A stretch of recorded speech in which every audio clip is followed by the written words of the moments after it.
This is Steve. He just finished installing his shower unit with our new Utile walls. Now, let's see how he did it. We recommend you watch the video in its entirety and read the entire installation manual before starting to install your Utile shower.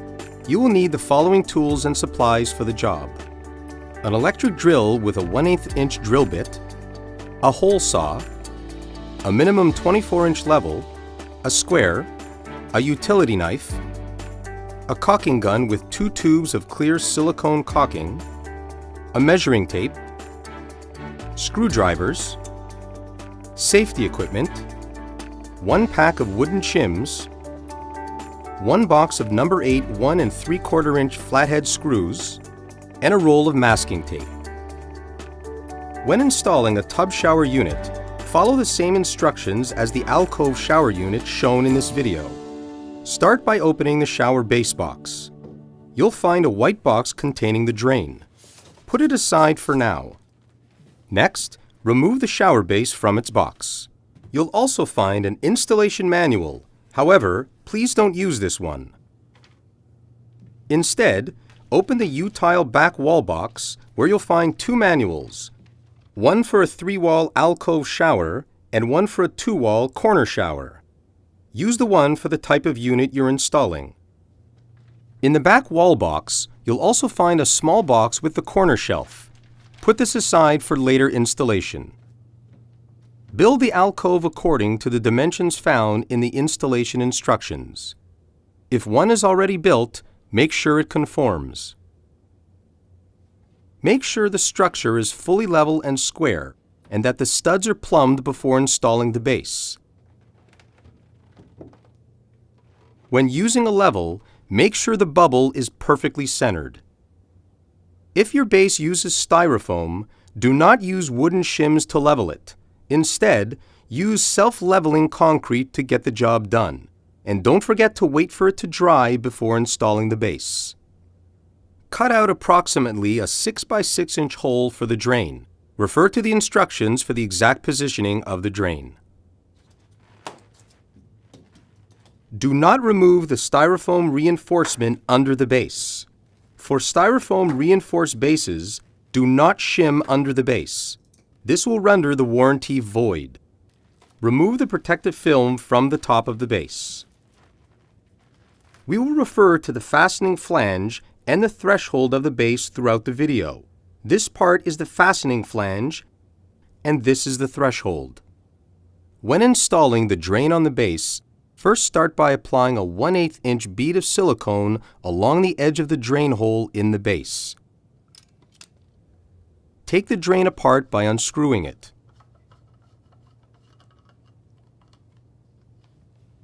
Reassemble the drain on the base, making sure the MAAX logo is facing frontward. Both gaskets go under the base. Install them in the same order they came in. Lay the base down in the alcove. Push it all the way to the back with the fastening flange against the wall studs. Check the level of the base and make sure it's perfectly level. If not, readjust the flooring with concrete or shims under the base. We recommend having a plumber make the final connection between the drain you've installed on the base and the drain pipe under the floor. Shim the base by filling in the gaps between the base and the wall studs with wooden shims. If the gap is narrow, fit 1 shim in snugly. If the gap is more pronounced, you can cut a shim in half or use 2 shims to fill the gap. Using a 1/8 inch drill bit, drill holes in the fastening flange at every wall stud.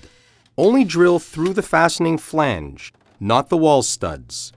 Next, fasten the base using a number 8 1 3/4 inch screws. Finish by hand tightening the screws. Do not over-tighten the screws. This will crack the fastening flange. Use cardboard on the base floor to protect the base during installation. Cut off all shims at the same height as the fastening flange. Before installing the Utile walls, lay out all the parts and make sure nothing is missing. There's 1 parts pack per side wall, so If you have a corner installation, you'll have 1 parts pack, but if you have a 3-wall installation, you'll have 2 parts packs. You'll find 1 parts pack in each side wall box.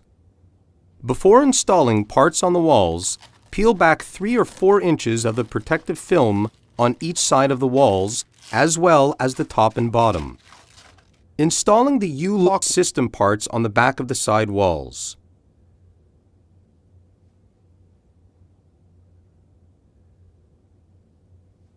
If you're installing a corner version, you'll only need to install parts on one side of each wall. For a left corner installation, install parts on the left side of the back wall and on the right side of the side wall, and vice versa for a right corner installation. Install 3 X fasteners on each side of the back wall. Fasten using the screws provided. The holes for installing the parts are already pre-drilled. There are 2 holes close together.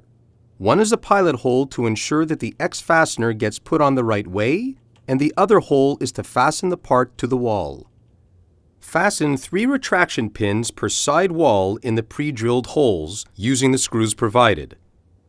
The side walls are interchangeable. For a left wall, install the pins on the right side. For a right wall, install the pins on the left side.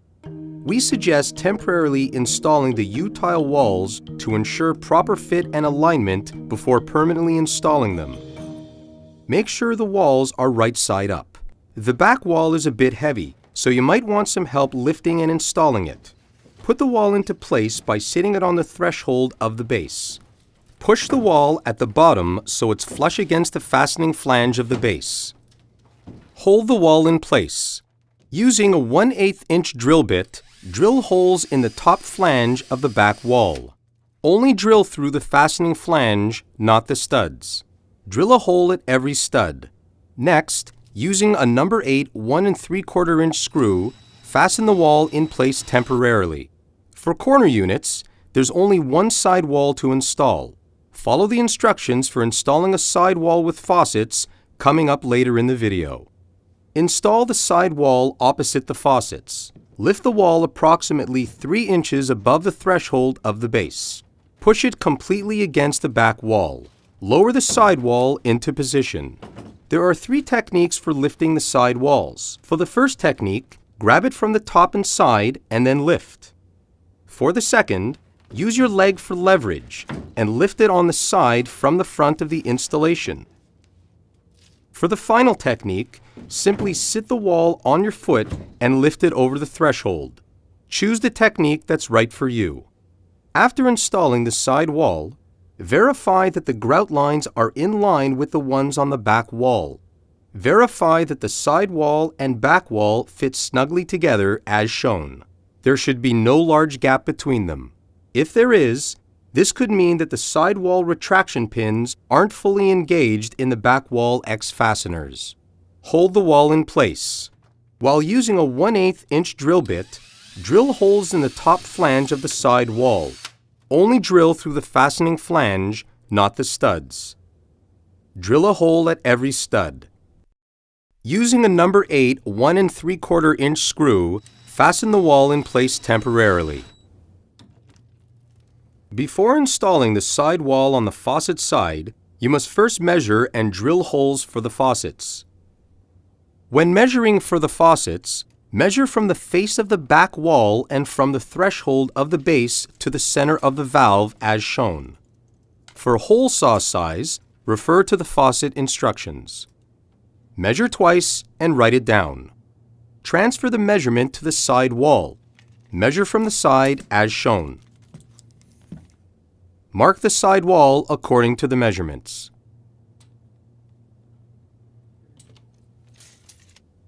At the marked position, pre-drill a hole in the side wall with a 1/8 inch drill bit.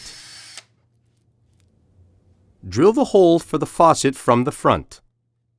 You can leave the protective film on.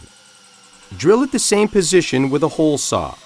Drill slowly until the hole saw is fully engaged in the panel. Continue drilling at a higher speed. Repeat the procedure for all other faucet holes, if any. Temporarily install the side wall with the faucet hole, following the same procedure for the previous side wall. Once again, after installing the side wall, verify that the grout lines are in line with the ones on the back wall. Verify that the side wall and back wall fit snugly together as shown. There should be no large gap between them. Verify that all the walls are plumb and square, making sure the walls are fully pushed against the walls when doing so. If any wall is out of plumb, mark where you'll be shimming during the final installation phase. Remove all the walls in order to permanently install them.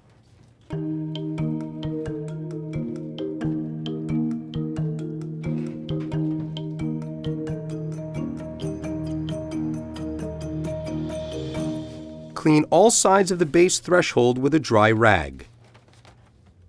Run a 1/8 inch bead of silicone along the back of the base at 3/8 of an inch from the back flange. Run the bead the entire length of the base, as well as about 1 inch on each side. Position the back wall on the base, setting it directly onto the silicone. Avoid sliding the wall around afterward, as this could remove the silicone. Check the level of the wall. Hold it with your foot at the bottom and fully fasten the back wall to the studs. Run a 1/8 inch bead of silicone along one side of the back wall just before the rounded edge. Run a 1/8 inch bead of silicone along the same side on the base at 3/8 of an inch from the side fastening flange as shown. If you're installing a 3-wall alcove unit, follow the same procedure for the other side of the installation. Install both side walls on the base, setting them directly onto the silicone. Avoid sliding the walls around afterward, as this could remove the silicone. Make sure that the side walls are plumb. If not, shim them before fully fastening them to the wall studs. Hold them with your foot at the bottom and fully fasten each side wall to the studs. Remove all protective coverings on the Utile walls. Open the glass shelf box that you previously set aside. You will find a cardboard drilling template. Fold the template as indicated and set it in the desired shower corner. Slide it up or down to the desired height. Mark the drilling positions. Drill the holes with a 1/8 inch drill bit.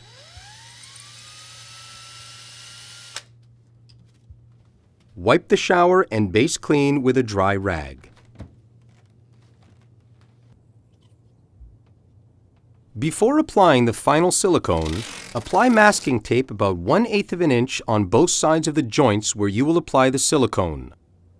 Apply a 1/8 inch bead of silicone along all joints where the walls come in contact with the base and each other. Dipping your finger frequently in very soapy water, use it to remove all excess silicone. Once you have finished applying and removing the excess silicone, you can remove the masking tape. Apply silicone to the rear of the shelf brackets. Fasten the brackets in place using the screws provided. Place the shelf onto the brackets with the logo facing up.